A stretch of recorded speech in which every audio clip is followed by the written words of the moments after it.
Tell me about this movie. Wow.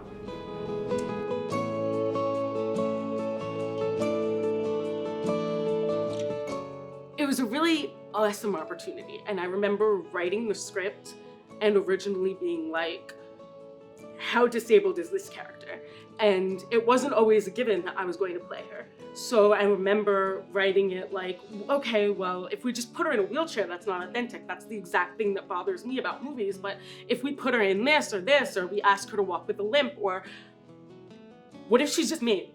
And that was why I wanted to do it, because I really realized I'd never seen comorbid disabilities on screen unless it was a tragic story. And I'm so grateful to be at a point in my life where I don't feel like I'm in a tragic story anymore.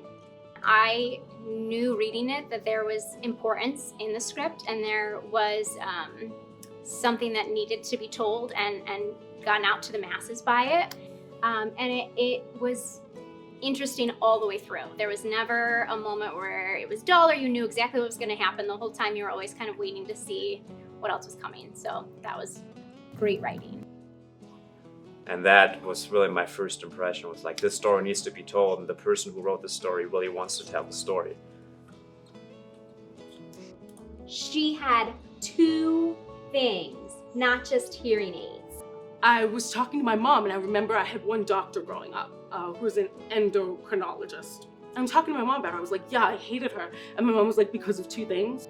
What? Remember that one time you walked in and she was like examining you for your XLH. And then I said, oh, she's hard of hearing. And the doctor stopped and was like, oh, you poor thing, you have 2 things. And I was like, you're a pediatric endocrinologist. You've never met a child with more than 1 disability. Like, that was insanity to me that you would say that so upfront. And that line means nothing to anyone else, but it means so much to me. So it's one of my favorite lines. Things? Issues, special needs.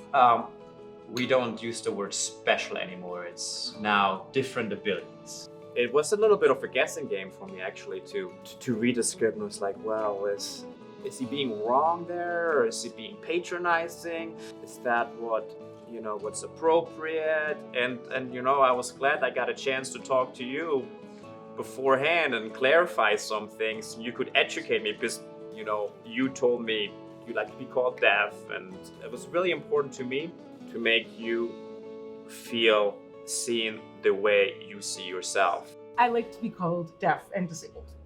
And one of the things in the film is that we mentioned a lot of different terms for disabled people and ways that you can call them. And there's no right or wrong way to call someone. It is always up to personal preference. But I'm of the opinion personally that I don't want to be called differently abled. I don't want to be called handy-capable. I don't want to be called any of that. I worked previously one-on-one with children with autism, and now I've moved on to like the broader spectrum disabilities. But back then, there was this like underlying, especially with parents of kids, of like, oh, they're differently abled. And that is a positive way to spin it, right? They're not disabled, they're not normal, they're just like different. And so at the time, we're like, oh, okay, like, yeah, that makes sense. But now, especially now in the autism community, it's coming out like, no, we have autism. We like our autism, like it makes us different, but we don't need you to take that away from us. We don't need therapy for it, like this is us. If you look at me as just different, not disabled, you don't accommodate me. You don't recognize the fact that I am lacking in particular skill. You don't work with me with that. You go, no, I see you as an equal. You should see me as an equal regardless of my physical abilities. And then because I'm your equal, you should accommodate me as such. You were never normal, Rain. You're special. I hope the audience walks away from this film feeling like they have learned something new. Maybe challenging their own beliefs. Maybe it's uncomfortable because you are afraid that you'll say the wrong thing or do the wrong thing. But just being comfortable showing up and giving it a try and learning and being open to learning, I think is something that everyone could use a little bit more of. So I would just encourage everyone to give it a try sometime. Get out of your comfort zone, try something new, interact with different people. Film can be extremely powerful. It can open people's eyes to new things they may have never thought about. It can also be damaging because there are certain stereotypes that are being perpetuated in films. It's something that as creators, whether we're the cameraman or the writer or the actor, we should be mindful of. Because at the end of the day, we want to tell stories that empower people, enrich people's lives, and create a better world.